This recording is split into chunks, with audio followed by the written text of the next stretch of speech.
do you start with? What kind of meat do I need to get? You get a good brisket of beef, and the brisket of beef should have fat on the outside. And How many pound one? well, all right, you can say you get a 6-pound one. It'll last you for a couple of days, and you can take it off after you cook it. I'll tell you how to cook it. Where do you get? Just go to Safeway or someplace? Go to Safeway, they have good brisket. You can go to any of the stores that have good meat. And you look at it and make sure it is not red meat. You know, the real red. Uh-huh. Like they pushed something on me one day and I brought it right back and said I didn't order horse meat. And that was Safeway too, no less. Huh. I said, can I see that? A brisket? And if it's got it's got what do you call fat in the middle, that doesn't mean a thing. You're going to use it that way. You're going to sear it. First you season it. With what? Salt, pepper, garlic, and a little bit of mixed spice, if you like it, the whole mixed spice. That gives a nice flavor. You don't know why the flavor is there. All right, now you mixed it and you put it in the oven to sear.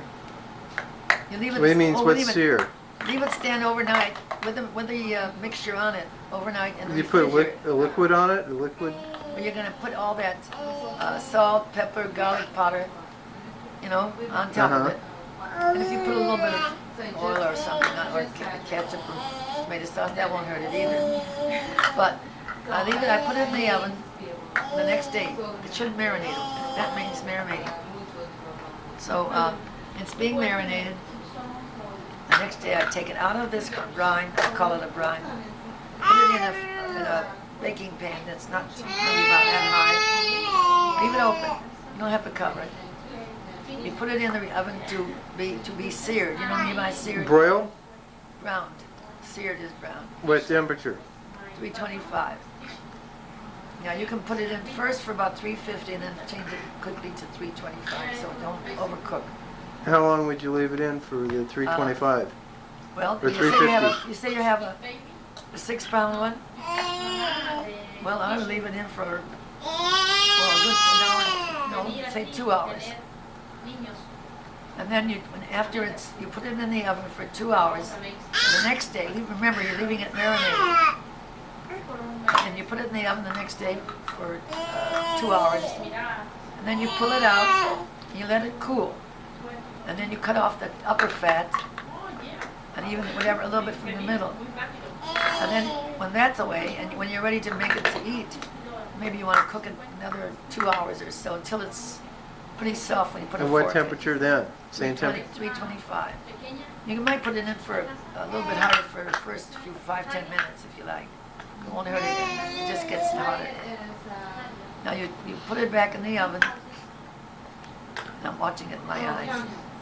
And you've already put its seasoning in and everything else. Now you take that extra fat that comes to the top. You skim it right off. You're not going to use that fat. Uh-huh. You're just going to throw it away, but you needed it to cook with it to give it the flavor. Understand? There's a little tricks in there. Let's see what I do after that. Now then I would take off the fat, put it back in the oven, or I would slice it before I put it back in the oven. If I wanted to use it, Well, that's when you slice it in those kind of bigger strips? Yeah, the big strips. Now, and be sure you're cutting it against the grain, not with the grain. All right, and it's still not covered the whole time. It's not covered. Now you can have it covered for quicker cooking. It wouldn't hurt. But I like to get it brown and keep on turning it. Okay. And there's a lot of juice at the bottom, isn't there?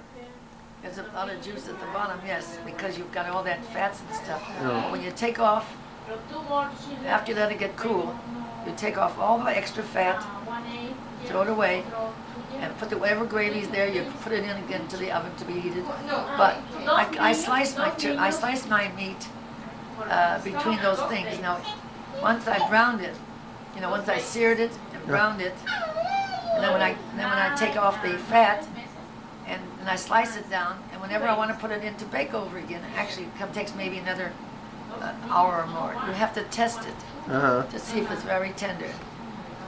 And it takes a lot of, when you do that in the oven, you put a little onion in the pan, you put a little celery in the pan. And, that's the last hour or so that you do that? Yeah, the last hour. And it usually takes 2 days of like a day to keep it Marinated. marinating. The next day, you take off, if you want to take off the fat, the heavy fat that'll settle on the top fine. If not, you put it back in the oven, and that fat will not hurt it because you're not going to stick the fat in. You're going to just pull it out, like dry it off. You know, like took it out, take it out, and leave it out. You know it's soft. You know it's actually almost tender enough to eat, but not quite. So you're gonna season. You've seasoned it. Now when you've sliced it, you lay it out in your pan, and and you say, well, you test it. How long? It's very hard to say exactly how long because some meat is more tender than others, but you must always cut it against the grain, not with the grain, not with the. If it goes this way, you cut it this way. Follow? What else can I tell you? That's it. Now Do you put potatoes in it? Oh yeah, you put the potatoes in when you're reheating it the last hour or so. Yeah, but potatoes take longer to cook than an hour, don't they? Well, if I don't put a whole potato in. Oh yeah, that's right. They're But sliced. You cube them, I rather cube them. Oh. Make small cubes and throw them into the gravy, and they'll cook just as soon. And you put a little salt and pepper on them, and then you're a cook. You'll find out by yourself any little trick.